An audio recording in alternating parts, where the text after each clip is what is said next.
Good morning student. कल हमने हमारी फिजिक्स की 12th यूनिट स्टार्ट की थी। उसमें कुछ टॉपिक हमने किए थे। आज उसी को आगे बढ़ाते हुए हम अगला टॉपिक कर रहे हैं, जो कि हमारा है गोल्ड लीफ इलेक्ट्रोस्कोप। ये गोल्ड लीफ इलेक्ट्रोस्कोप होता क्या है, कैसे ये यूज़ किया जाता है, इसके बारे में हम पढ़ेंगे। तो देखिए, gold leaf electroscope is an instrument which is used for detecting the presence of electric charge and its polarity. This also used to measure potential difference.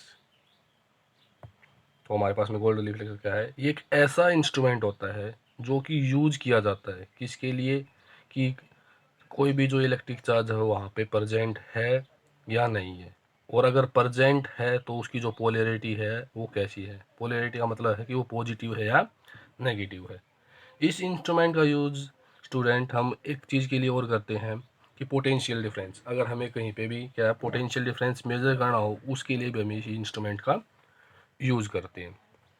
आइए अब देखते हैं कि हमारे पास में जो गोल्ड लीफ इलेक्ट्रोस्कोप है वो बनता कैसे है, उसमें क्या क्या चीज़ें लगती हैं, क्या क्या उसके पार्ट्स हैं और किस तरह से वो काम करता है। तो ये देखिए, हमारा गोल्ड लीफ इलेक्ट्रोस्कोप का डायग्राम है, मैंने पहले बना दिया है। देखिए, इसमें हमारे पास में कि ये जो गोल सर्कल दिखाई दे रहा है ये हमारे पास में है मेटल डिस्क। क्या है? Metal disc. और ये वाली जो हमें दिखाई दे रही है हमारे पास में कोई चार्ज बॉडी है। ये हमने यहाँ पे एक इंसुलेटिंग स्टॉपर लगा रखा है, एस वो रबड़ वगैरह या कॉर्क वगैरह किसी का भी लगा सकते हैं। ये हमारे पास में एक मेटल रोड है जो अटैच करवा रखी है हमने डिस्क के साथ में। उसी के साथ हमने क्या है, दो थिन गोल्ड फॉयल लगा रखी हैं। ये जो रोड है उसको हमने आर नेम दे दिया, और जो जो गोल्ड फॉयल है उनको हमने क्या नाम रखा, उनका एल रख दिया दोनों का। यहाँ पे हमने दो थिन फॉयल लगा रखी, दो थिन फॉयल और अटैच कर रखी है इसके साथ में। ये हमने इसीलिए लगाई हैं ताकि हमारे पास में जो इंस्ट्रूमेंट है उसकी हम सेंसिटिविटी को इंक्रीज कर सकें। मतलब अगर थोड़ा बहुत भी कोई भी चार्ज इसके आता है तो उसका ये पता लगा सके, उसको डिटेक्ट कर सके। इसी के लिए हमने क्या है, इनका फॉइल्स का यूज़ किया। ये दोनों जो फॉइल है हमारे पास में ये है टिन की फॉइल। किस चीज़ की है दोस्त स्टूडेंट? ये टिन फॉइल। अब देखो, सॉरी, अब देखो यहाँ पे जो ये गोल्ड फॉइल है इनकी जगह पे हम एल्यूमिनियम फॉइल का भी यूज़ कर सकते हैं, लेकिन हमने क्या है यहाँ पे गोल्ड फॉइल ली है। अब देखो ये काम कैसे करता है इसकी वर्किंग। जैसे ही हम क्या करते हैं, कोई भी चार्ज बॉडी लेके आते हैं, इस बॉडी का जो चार्ज है ये हमारे पास में, जैसे इसको मेटल डिस्क के साथ में कनेक्ट करवाते हैं तो उसके ऊपर इसका ये चार्ज आ जाता है, क्योंकि कंडक्टर हो गया। अब इसके साथ जो ये रोड हमने लगा रखी इसके साथ होता होता ये चार्ज यहाँ से इस मेटल डिस्क से इस चार्ज इस रोड में भी ट्रांसफ़र हो जाता है। अब ये जो हमने गोल्ड फॉयल इस रोड के साथ में कनेक्ट करवा रखी हैं, तो यही जो चार्ज है ट्रांसफ़र होके कहाँ चला जाएगा, हमारे पास में इन दोनों फॉयल में चला जाएगा। और हमने कल पढ़ा था कि जब भी कोई भी सेम चार्ज होता है तो वो क्या करते हैं, एक दूसरे को रिपेल करते हैं। तो जैसे ही ये चार्ज इन दोनों फॉयल में आएगा, हमारे पास लीव्स में आएगा इन दोनों में, तो इसको ये एक दूसरे क्या करना स्टार्ट कर देंगे, डाइवर्ज करना स्टार्ट कर देंगे। और हमें कैसे, अब इन दोनों की जो डाइवर्जेंस है उसको हम मेज़र करके पता लगा सकते हैं कि हमारे पास में जो चार्ज है उसकी जो अमाउंट है वो कितनी है। अब कि हमें अगर किसी भी जो चार्ज है उसका नेचर कैसे पता चलेगा उसके बारे में हम पढ़ते हैं। तो उसके लिए हमें हमारे पास में जो गोल्ड लीफ इलेक्ट्रोस्कोप है उसको पहले ही चार्ज रखना पड़ता है। ऑलरेडी उसको हम क्या करते हैं, चार्ज रखते हैं। जैसे ही हम कोई क्या करते हैं, चार्ज लेके आते हैं, जो हमारे पास, हमने मान लिया हमारे पास गोल्ड लीफ इलेक्ट्रोस्कोप में है पॉजिटिव चार्ज, हमने इसको कैसा चार्ज कर रखा है, पॉजिटिवली चार्ज। अगर हम क्या करते हैं, कोई अपोजिट चार्ज की बॉडी, हम मान लें हम कैसी लेके आइए, नेगेटिव चार्ज बॉडी यहाँ से लेके आए। जैसे ही हम इसको यहाँ पे इसके साथ टच करवाएंगे तो हमारे पास में इसमें से जो चार्ज होगा वो कहाँ ट्रांसफ़र हो जाएगा, यहाँ से होता हुआ। अब दोनों जो लीव्स हैं उनमें जो डाइवर्जेंस होगी वो हमारे पास में क्या हो जाएगी, डिक्रीज हो जाएगी। इसी तरह से अगर हम क्या करते हैं, जो चार्ज जैसे हमारे पास में हमने इसके ऊपर गोल्ड लीफ इलेक्ट्रोस्कोप के ऊपर जो चार्ज लिया था, पॉजिटिव चार्ज लिया था, अगर सेम चार्ज की कोई बॉडी लेके आते हैं तो हमारे पास में जो डाइवर्जेंस है इन दोनों जो लीव्स में वो क्या हो जाएगी, इंक्रीज हो जाएगी। इससे हमें पता चल जाता है कि हमारे पास में जो चार्ज है उसका जो नेचर है वो कैसा है, वो मतलब उसकी पोलैरिटी क्या है, पॉजिटिव है या नेगेटिव है। तो ये था हमारे पास में गोल्ड लीफ इलेक्ट्रोस्कोप। अब हमारा नेक्स्ट टॉपिक है ओरिजिन ऑफ इलेक्ट्रिक चार्ज, कि जो इलेक्ट्रिक चार्ज है एक्चुअल में वो किस वजह से प्रोड्यूस होते हैं, उसका काज क्या है, उसके बारे में जानेंगे। तो नेक्स्ट टॉपिक हमारे पास में क्या है, ओरिजिन ऑफ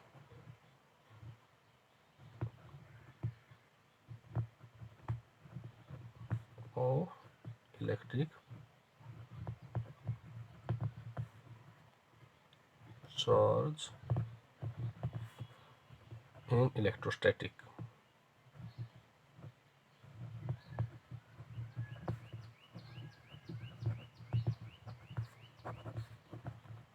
देखिए स्टूडेंट्स, हम सभी जानते हैं कि हमारे पास में जो कोई भी मटेरियल है वो किस से मिलकर बना होता है, एटम्स और मॉलिक्यूल से बना होता है।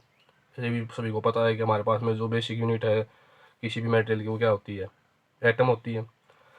और हम ये भी जानते हैं कि हमारे पास में प्रत्येक जो हमारे पास में क्या होता है, एटम होता है, उसमें एक सेंट्रल कोर होती है जिसको हम न्यूक्लियस बोलते हैं, और एक नेगेटिवली चार्ज जो पार्टिकल होगा उसकी चारों ओर क्या करता है, रिवॉल्व करता है। और ये हमने पढ़ा कि प्रत्येक जो एटम होता है वो कैसा होता है, इलेक्ट्रिकली न्यूट्रल होता है। अब न्यूट्रल का मतलब क्या है, उसमें जितना हमारे पास में पॉजिटिव चार्ज है उतना ही उसके अंदर क्या है, नेगेटिव चार्ज है। तो यहाँ से हम क्या कह सकते हैं कि अगर कोई भी जो मटेरियल है इलेक्ट्रिकल न्यूट्रल होते हुए भी उसमें क्या है, कुछ ना कुछ चार्ज है। देखो, अगर हमने बोल दिया कि किसी के अंदर कोई भी एटम है इलेक्ट्रिकल न्यूट्रल है, तो इसका मतलब उसमें हो सकता है कि 5 कूलम पॉजिटिव चार्ज और 5 कूलम नेगेटिव, तो दोनों एक दूसरे क्या करते हैं, कैंसिल कर देते हैं। लेकिन फिर भी क्या है, उसमें कोई ना कोई चार्ज तो हुआ ना, बट जो चार्ज वो क्या कर रखा है, बैलेंस हो रखा है। तो यहाँ से हम क्या कह सकते हैं कि the waste amount of charge, तो यहाँ से हमारे पास में क्या निकलता है, the waste amount of charge in an object is usually hidden as the object contains equal amounts of positive charge and negative charge. With such an equality or balanced charge, the object is said to be electrical neutral. It contains net no charge. तो अगर हम क्या कहें, कोई अगर आप लोगों को कहे कि कोई भी जो ऑब्जेक्ट है वो इलेक्ट्रिकल न्यूट्रल कब होगा, क्या होगा, कोई भी जो ऑब्जेक्ट है वो इलेक्ट्रिकल न्यूट्रल कब होगा, तो हम क्या कहेंगे, व्हेन एन ऑब्जेक्ट ना the waste amount of charge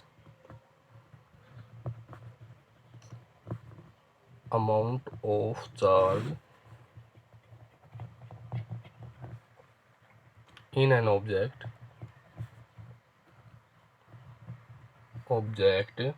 is usually hidden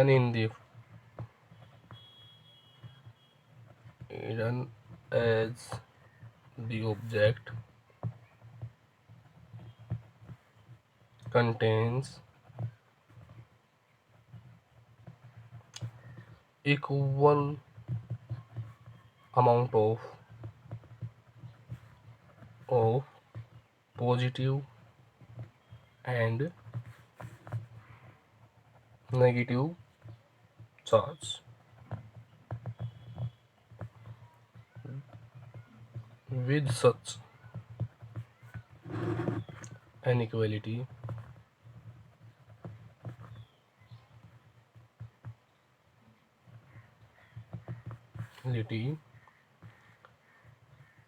the object is said to be electrical neutral.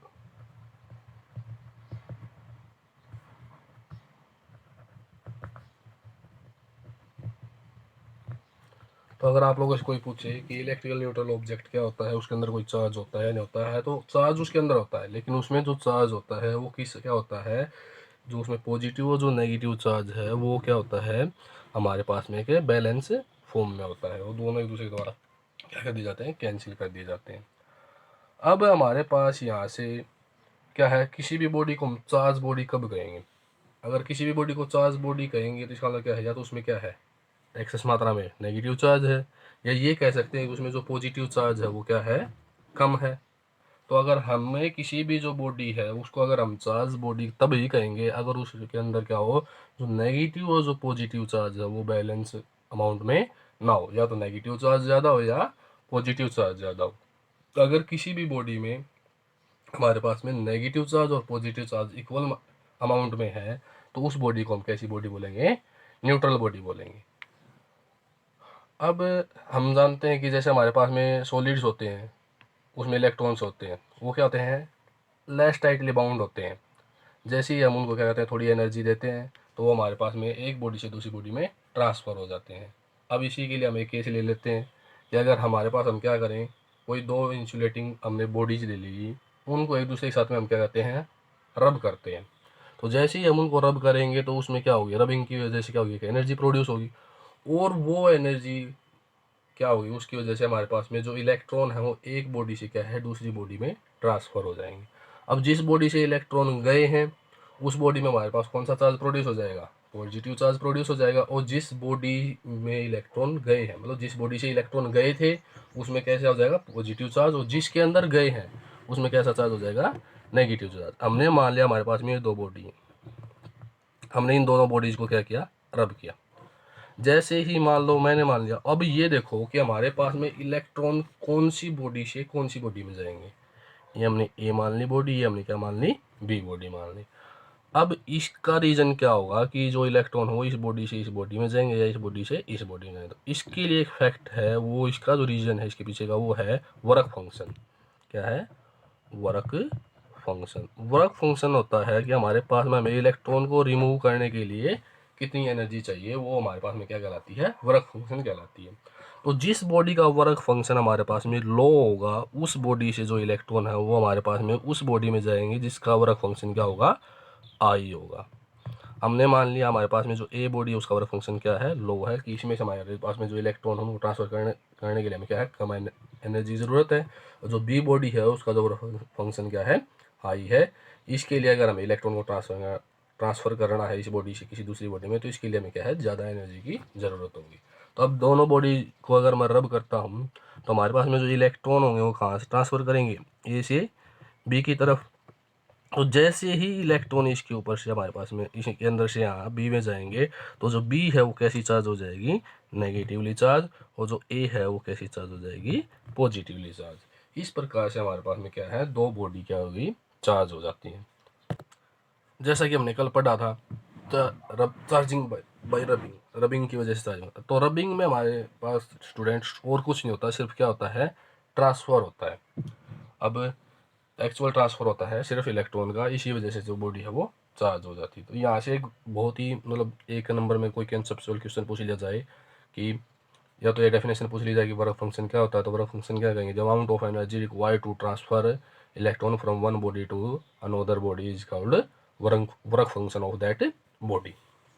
एक क्वेश्चन और यहाँ से बनता है कि हमारे पास में जो इलेक्ट्रॉन है वो, मान लो दो बॉडी दे दें, वो बोल दे कि इसका वर्क फंक्शन ज़्यादा है, इसका वर्क फंक्शन क्या है, कम है, तो इलेक्ट्रॉन कौन सी बॉडी से कौन सी बॉडी में ट्रांसफ़र होंगे। तो हमेशा याद रखना कि जो इलेक्ट्रॉन होंगे जब हम उन बॉडीज़ को रब कर रहे हैं, तो हमेशा लोअर वर्क फंक्शन वाली बॉडी से किस में जाएंगे, हायर वर्क फंक्शन वाली बॉडी में जाएंगे। और जो लोअर वर्क फंक्शन वाली जो बॉडी है वो कैसी चार्ज हो जाएगी, पॉजिटिव चार्ज हो जाएगी। अगर उसके ऊपर पहले कोई चार्ज नहीं है तो, ये न्यूट्रल है तो। और जो हायर वर्क फंक्शन वाली बॉडी है वो कैसी हो जाएगी, नेगेटिव चार्ज हो जाएगी। अब मेन जो पॉइंट था हमारे पास में, काज क्या है इसका, क्या रीजन है कि हमारे पास में जो क्या है, जो चार्ज है वो किस प्रकार प्रोड्यूस होता है। तो काज ऑफ चार्जिंग इज, तो यहाँ से हमें पता चलेगा कि हमारे पास में जो एक्चुअल जो काज है चार्जिंग का वो क्या है, cause of charging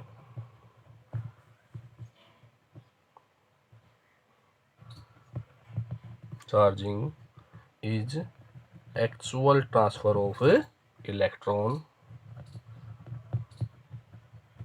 electron from one material to the other। अब यहाँ से एक चीज़ अभी मैंने बताई थी कि the material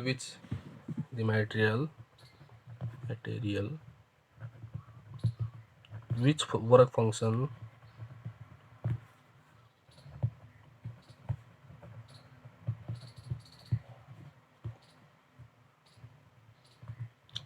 low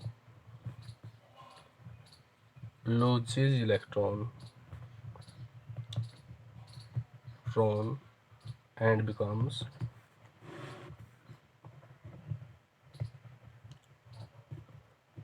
positively charged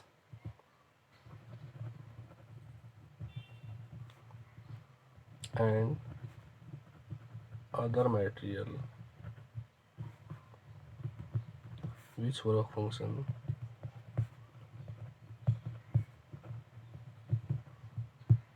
is high becomes negatively charged।